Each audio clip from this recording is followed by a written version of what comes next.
দেখেন মাইকের মধ্যে বলা হচ্ছে, আর এক শ্রেণীর শয়তানগুলো গিয়ে হুড় হুড় করে মাজার ভাঙতেছে। কিরে ভাই, কে বলতেছে, কি উদ্দেশ্য বলতেছে আপনাকে বুঝতে হবে না? আপনার ব্রেন কি শেষ? বিবেককে একেবারে নষ্ট হয়ে যাবে। আপনি দূরে থাকেন, মাজার জিয়ারত না করেন, মাজার পালন না করে দূরে থাকেন। কে বলেছে আপনাকে? আপনার ইসলাম নিয়ে আপনি থাকেন, আমার ইসলাম নিয়ে আমাকে থাকতেন, ঠিক না ভাই? আর যদি এমন কোন কাজ করে যেটা ঈমান ইসলামের বিপরীত যদি আপনি মনে করেন, আর আপনি মনে করলে ঈমান ইসলামের বিপরীত হয়ে যাবে, সেটাও কিন্তু নয়। আপনার মন, আপনার মত আর আমার মত এক কিনা, ঠিক না ভাই? আপনি তো ওরস হারাম বলেন, আমি তো ওরস হারাম বলি না, তাহলে মিলছে? মিলে না। আল্লাহ আমাদেরকে বুঝার তৌফিক দান করুক, আমিন। এই জন্য বলছি, আল্লাহর কোরআন যেটা বলে, ইসলাম যেটা বলে, যার যার মত পথ বিশ্বাস নিয়ে স্বাধীনভাবে চলবে। কেউ কারোর উপর হস্তক্ষেপ করবে না, কেউ কারোর উপর জুলুম করবে না। কারো যদি কিছু ভালো না লাগে সেটা তুলে ধরার অধিকার আছে, ওয়ামা আলাইনা ইল্লাল বালাগ। কিন্তু কাউকে হত্যা করার, কাউকে খুন করার, কারোর উপর জুলুম করার, অন্যায় করার, ভাঙচুর করার, অগ্নিসংযোগ করার অধিকার ইসলামে তো দেয় নাই। মানুষ হিসেবে সেটা পারে না, মানুষের চরিত্র হতে পারে না। আর এই কাজগুলো যারা করে তারা মুসলিম তো নয়, সাথে মানুষও নয়। আল্লাহ আমাদের সবাইকে এই জ্ঞানটুকুন দান করুক। দেখেন, কিছুদিন আগে আফগানিস্তানে একটা হয়েছে, ভূমিকম্প। আপনারা জানেন, প্রায় 1.5 থেকে 2,000 মানুষ মুহূর্তের মধ্যে মারা গেল।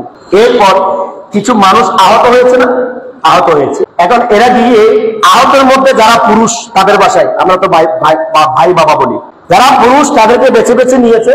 আর যারা মহিলা, সেটা কি ইসলাম? কোন মানুষের পর্যায়ে পড়ে? মানে মহিলা কেন, এই আহত মহিলাকে তারা নেয় নাই, পর্দা করতেছে। নাউজুবিল্লাহ মিন যালিক। এই বনানীতে যখন আগুন ধরেছে আমরা দেখেছি ভাইয়েরা বোনদেরকে এভাবে করে নিয়ে, ঠিক না ভাই?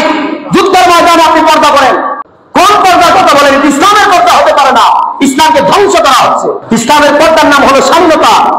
স্বাধীনতা ইসলামের পর্দা, যেটা সেটাকে পর্দা বানিয়ে দিবেন। যুদ্ধের ময়দান থেকে আপনি মা বোনদেরকে ফেলে দিয়ে আপনি উদ্ধার করবেন, ভাইদেরকে বলবেন যাবে মুসলমান, আপনি ইসলামের 1 নম্বর শত্রু। ওই ধরনের রাষ্ট্র বাংলাদেশ করার জন্য একটা গোষ্ঠী অপচেষ্টা চালাতে সাবধান, সতর্ক থাকুন। আমরা বুঝি বিদায় সেটা সতর্ক করছি, আর কেউ সতর্ক করবে না, ধ্বংস হতে থাকবেন, সবাই ধ্বংস হবে, আমি আপনি সবাই। মনে করবেন না যে আপনারা বেঁচে যাবেন, কারণ উগ্রবাদীদের হাতে ক্ষমতা গেলেই এই অবস্থা। দেখেন পরিবেশ। আল্লাহ বলছেন যে তোমরা ফাসাদ করিও না, তারা বলছে না আমরা ফাসাদ করতেছি না, আমরা মানুষকে বাঁচাচ্ছি, সংশোধন করতেছি। নাউজুবিল্লাহ মিন যালিক। এরপরে আল্লাহ বলেন, আলা সাবধান, ইন্নাহুম হুমুল মুফসিদুনা, এই শয়তানগুলোই আসল মুফসিদ, ফাসাদ সৃষ্টিকারী। ওয়ালাকিন লা ইয়াশকুরুন, কিন্তু তারা সেটা বুঝতে পারে না। কিন্তু তারা সেটা বুঝতে, আল্লাহ বলছেন, এরা বলছে মুখে এক কথা, কিন্তু আসলে তারাই ফাসাদকারী, তারাই কি ফাসাদকারী। এই জন্য ইসলামের বিধান হলো, কেউ যদি অন্যায় করে, কেউ যদি কি করে, অন্যায় করে, তাকে বুঝানোর অধিকার আপনার আছে। কেউ যদি ভণ্ডামি করে, বুঝানোর অধিকার আপনার আছে। কেউ যদি কুফরি করে, বুঝানোর অধিকার আছে। কেউ যদি ঈমান ইসলামের বিপরীত কাজ করে, বুঝানোর অধিকার আপনার। কিন্তু খুন করার, হামলা করার, মামলা করার, অত্যাচার করার অধিকার আপনার নাই। যারা করে তারা কি মুসলমান? বলেন না সবাই, যারা করে তারা কি মুসলমান? না, শুধু কি মুসলমান নয়, তারা মানুষও নয়। কখনো মানুষ এক মানুষের উপর ক্ষতি করতে পারে না।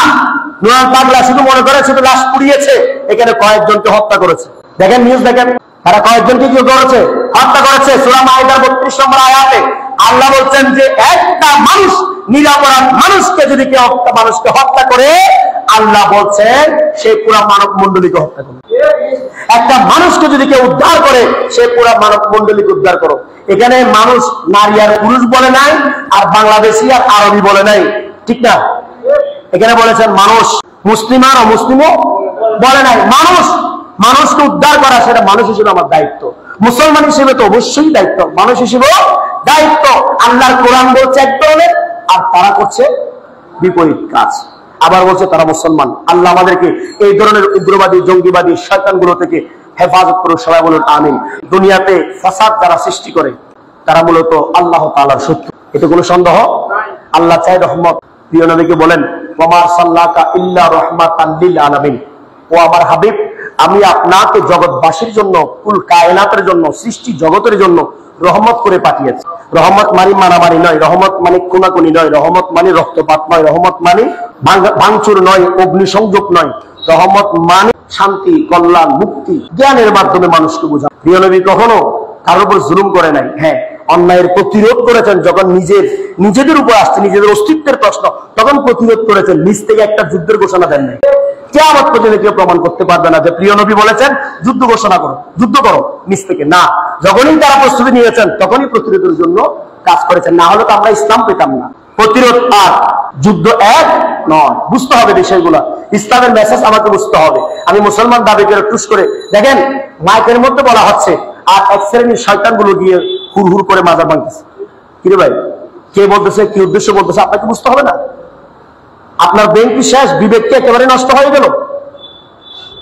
আপনি দূরে থাকেন, মাজার জিয়ারত না করেন, মাজার পালন না করে দূরে থাকেন। কে বলেছে আপনাকে? আপনার ইসলাম নিয়ে আপনি থাকেন, আমার ইসলাম নিয়ে আমাকে থাকতে দেন, ঠিক না ভাই? আর যদি এমন কোন কাজ করে যেটা ইমান ইসলামের বিপরীত যদি আপনি মনে করেন, আর আপনি মনে করলে ইমান ইসলামের বিপরীত হয়ে যাবে, সেটাও কিন্তু নয়। আপনার মন, আপনার মত আর আমার মত এক কিনা, ঠিক না ভাই? আপনি তো ওরস হারাম বলেন, আমি তো ওরস হারাম বলি না, তাহলে মিলছে? মিলে না। আল্লাহ আমাদেরকে বুঝার তৌফিক দান করুক, আমিন। এই জন্য বলছি, আল্লাহর কোরআন যেটা বলে, ইসলাম যেটা বলে, যার যার মত পথ বিশ্বাস নিয়ে স্বাধীনভাবে চলবে। কেউ কারোর উপর হস্তক্ষেপ করবে না, কেউ কারোর উপর জুলুম করবে না। কারো যদি কিছু ভালো না লাগে সেটা তুলে ধরার অধিকার আছে, ওয়ামা আলাইনা ইল্লাল বালাগ। কিন্তু কাউকে হত্যা করার, কাউকে খুন করার, কারোর উপর জুলুম করার, অন্যায় করার, ভাঙচুর করার, অগ্নিসংযোগ করার অধিকার ইসলামে তো দেয় নাই। মানুষ হিসেবে সেটা পারে না, মানুষের চরিত্র হতে পারে না। আর এই কাজগুলো যারা করে তারা মুসলিম তো নয়, সাথে মানুষও নয়। আল্লাহ আমাদের সবাইকে এই জ্ঞানটুকু দান করুক, বাস হয়ে যাবে। আল্লাহ আমাদের সেই তৌফিক দান করুক এবং সবাইকে মানুষ হয়ে থাকার, মুমিন হয়ে থাকার তৌফিক সুযোগ দান করুক, আমিন। আসসালামু আলাইকুম ওয়া রাহমাতুল্লাহি ওয়া বারাকাতুহু।